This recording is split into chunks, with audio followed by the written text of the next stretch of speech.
Mukozese sente za parish development model zibase kushikiriza ikigendererwa cyazo ekiri okwiha abantu omboro ebigambirwe oba bene balonkinga sente za parish development model. Omukutongoza parish development model omu district ya Rubanda or state minister w'ebyentasya omwami Henry Musasizi ashoboje kwegera enteekateeka ya NRM egendere kwiha abantu omboro nkandi obwahati babase kuhereza sente za Uganda ezikuhika trillion emwe obucweka 59 n'obutonyeze buna kubasa kuhabwa sako ezikurenga omutwaro gumwe 594. Parish development model niyo program ya government raika hale dale indi program yona itukakoraga era twale sente hale nka parish development model buli muruka tulenda kumaturata miliyoni igana kumara emyaka 4. Ogu agumizemu yashobora kusako ezukika 2028 omuri kigezi zabasize kuhabwa sentezi kandi yashobora ku ezitakatungire sentezi niza kuzitunga omusabiti ibiri zonka. I'm pleased to report that this financial year my ministry has so far sent funds to 10,099 PDM circles countrywide with Uganda shillings 50 million each. The funds have been sent directly from Ministry of Finance, Planning and Economic Development to their bank accounts.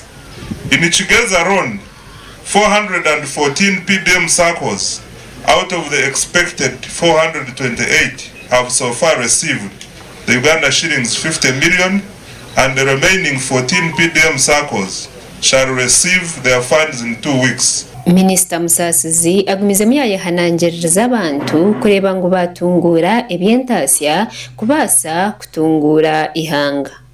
Ngeno government ine program kezo kongani mwendenda ngo buryo omwe no ryaha wena no mwebembezi twena tugende tugambira abantu kintu kimwe mu parish development model hajyorera za kukora. Omwami Stephen Kasyaba ashabire gavumenti kwasa kubayamba bakabakora ahanguto zabwe ziri mu mbera mbi babase kukozesa sente za parish development model.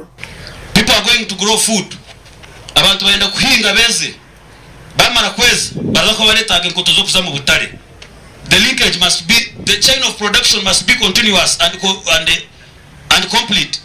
Omuntu ahinge yamara kuhinga yeze yamara kweza ainuru ayataga uruguto rumute mukatare yaika mukatare aguze abone esente tukole kutu batwale ibintu byabo mu butare ebo tukazirwe kampani zije bagurira ibintu byabo mu butare babona kasente. That's what we call development in this area. Or RDC wa Rubanda ashabira abantu abatungire sentezi kubasa kuzikozesa je babase kuziganyirwamu kwetungura.